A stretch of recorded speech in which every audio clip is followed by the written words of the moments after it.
Hello everyone, welcome to my video. आज चाहिँ हामी एपिडिएमको लागि धुलिखेल आएको छौँ अनि एपिडिएमको लागि हामी केयु क्याम्पस जाँदैछौँ। हामी चाहिँ रश्मि, दिया, पूजा अनि दिपाली दिदी सबैजना भएर चाहिँ गाडीमा गयौँ अनि त्यस पछाडि हिँड्दै हिँड्दै जाँदैछौँ। अनि यो चाहिँ काठमाडौँ युनिभर्सिटीको चाहिँ भिडियो हो। यस्तो राम्रो थियो क्या। अनि त्यहाँनिर हामीले फोटो खिच्यौँ बाहिर। त्यस पछाडि हामी भित्र गयौँ हलमा अनि रजिस्ट्रेसन गरिसकेर हलमा बसिसके पछाडि हामीले भिडियो खिच्यौँ अनि फोटो खिच्यौँ।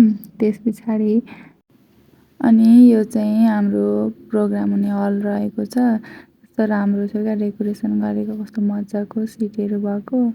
त्यसपछि प्रोग्राम भइसकेपछि चाहिँ हामी खाना खाने ब्रेकमा खाना खाएर खाना खाइसकेर चाहिँ यहाँ बाहिर फोटो खिच्दै थियौँ। यहाँ चाहिँ हाम्रो फोटो सेसन हुँदैछ। हेलो, हामी चाहिँ यतिखेर फोटोसुट हुँदैछ। अनि यहाँ चाहिँ यसरी फोटोसुट गर्दै थिए साथीहरू। अनि त्यस पछाडि हामीले यो फ्रेममा फोटो खिच्यौँ। आजको लागि यति नै, बाई बाई।